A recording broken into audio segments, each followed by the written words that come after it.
Hello, ayan mga kabida, nandito tayo ngayon sa kabundukan naman tayo ngayon. Malamig ngayon kasi 5 degrees lang yung panahon ngayon. 5 degrees lang yung temperature ngayon. Punta tayo sa Hadleigh Castle. So unplanned itong lakad namin guys, na planong pumunta or kasi meron kaming health visitor para kay Lorenzo. So meron kaming assessment kay Lorenzo na ginawa kanina, kaya pagkaalis nila, may tubig, so water, pagkaalis nung taga center, saka kami nag-decide na lumabas kasi para maubos naman ang energy nitong dalawa kasi super energetic sila, para naman may tricks itong dalawa sa para maubos naman ng konti yung kanyang energy at mailakad namin dito. Tingnan natin ang Hadleigh Castle. So, meron naman ditong tea rooms, pero ewan ko kung bukas siya. So, eto, dahil nga sinasa bundok tayo, sa bundok ito may farm din dito. So, is normally, bukas yung farm dito pag April. So, alda ko, talagang may tubig. Sa kabundukan tayo ngayon. Kapag summer, maganda dito kasi marami ditong ligaw na berries dito sa paligid na ito. So puntahan natin ang Hadleigh Castle. Last punta ko pa rito ay parang maliit pa si Genevieve yung last punta ko rito. So dahil nga medyo, so ayan, nandito na tayo ngayon guys sa Hadleigh Castle. Hadleigh was begun after 2015 by Hubert de Burgh. Ang tagal na pala nito. Ang tagal na pala ng Hadleigh Castle. So ito yung gate. So hindi na ito guys buo. Ang ganda dito kasi matatanaw mo yung buong kasi nasa taas nga, 'di ba? Matatanaw mo yung sa baba.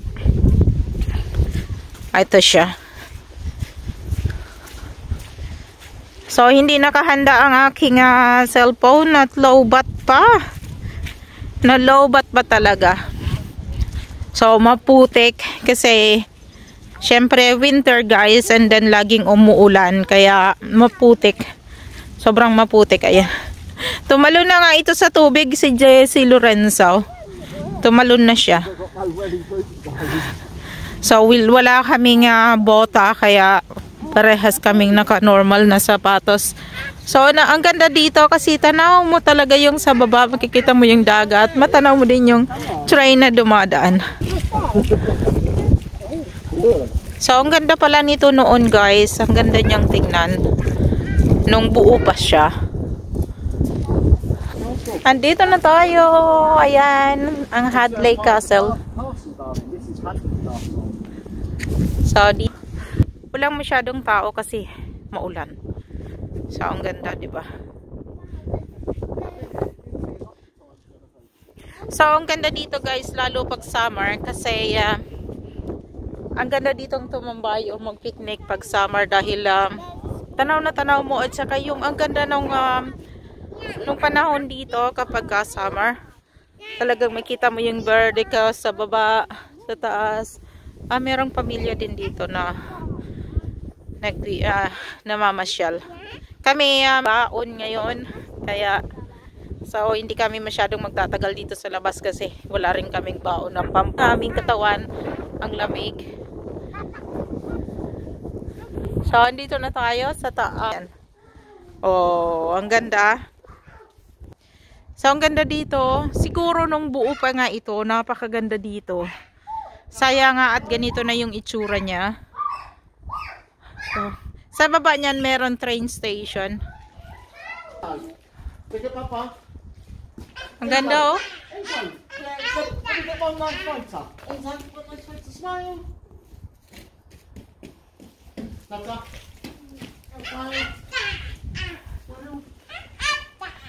Kanya-kanya sila ng turo eh.